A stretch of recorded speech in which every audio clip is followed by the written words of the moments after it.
रूबरू करवाते हैं, क्योंकि बड़ी खबर, इजराइल ने मशरकी लेबनान पर बैक टू बैक कई हमले किए हैं। बड़ी खबर इस वक्त सामने आ रही है, इजराइल ने मशरकी लेबनान पर बैक टू बैक कई हमले किए हैं और अभी तक 47 लोगों के मारे जाने की खबर आ रही है। इजराइल ने मशरकी लेबनान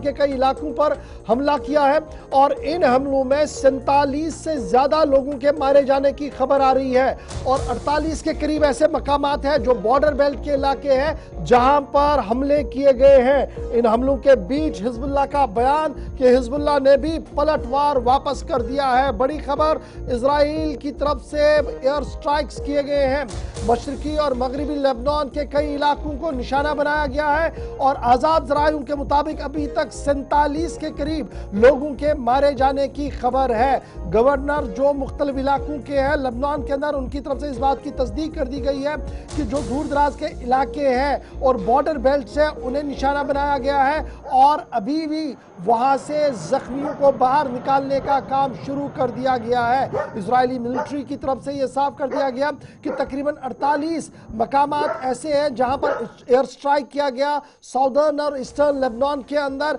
और ये वो मकामात है जहां पर हिजबुल्लाह गुरेलाज के कमांडर्स और उनका असला खाना और दीगर चीजें थे, उनको तबाह करने के लिए इजराइल की तरफ से ये किया गया है। और अभी तक जो खबर सामने आ रही है, तकरीबन 18 बॉर्डर टाउन्स हैं, बॉर्डर के इलाके हैं, गांव देहात है, 18 के मकाम जो साउदर्न लेबनान के अंदर है, जहां पर 100 से ज्यादा शल गिरे हैं, जिसके नतीजे में काफी लोगों की हिलाकतों का खदशा है। जहां एक तरफ से इजराइल की तरफ से IDF के फोर्सेस की तरफ से वजाहती बयान सामने रखा गया, वहीं पर हिजबुल्लाह ने भी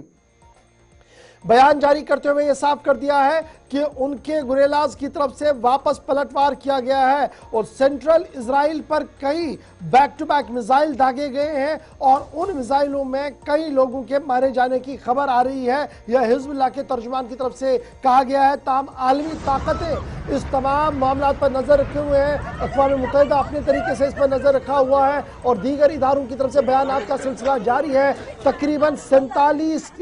के करीब ऐसे गाँव हैं जो मुसलसल इस वक्त टारगेट किए गए हैं। 18 बॉर्डर डिस्ट्रिक्ट्स के इलाके हैं जहां पर बम गिराए गए हैं और कभी काफी ज्यादा माली और जानी नुकसान की इतलात सामने आ रही है। याद रखिएगा, आलमी अदालत इंसाफ ने पहले ही बेंजामिन नेतन्याहू के खिलाफ गैर जमानती वारंट जारी कर दिया और उनकी गिरफ्तारी का हुक्म जारी कर दिया है। इल्जाम उन पर यह है कि फलस्तीन और फलस्तीन से मुंसलिका रियासतों के ऊपर जिस तरीके से बैक टू बैक हमले किए गए, जिस तरीके से फाका कशी की सूरत हाल वहां पर बनाई गई और इंसानियत को जिस तरीके से दम तोड़ने पर मजबूर किया जा रहा है, इसकी जिम्मेदार जहां इजराइल के बेंजामिन नेतन्याहू है, वहीं पर उनके साथ साथ वजीर दिफा भी उनके इस जुर्म के शरीक है, इसलिए उनके खिलाफ भी वारंट जारी कर दिया गया। हमास के सरबराह के खिलाफ भी वारंट जो है वो जारी कर दिया है और इन वारंटों के बीच इजराइल ने एक और बड़ा हमला किया है और ये हमला जो हुआ है ये मशरकी लेबनान के अंदर हुआ है, जहां पर अभी तक 47 से ज्यादा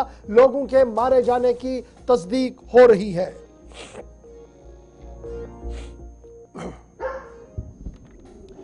चलिए जनाब, अब आते हैं दूसरी अहम खबर पर और बात जरा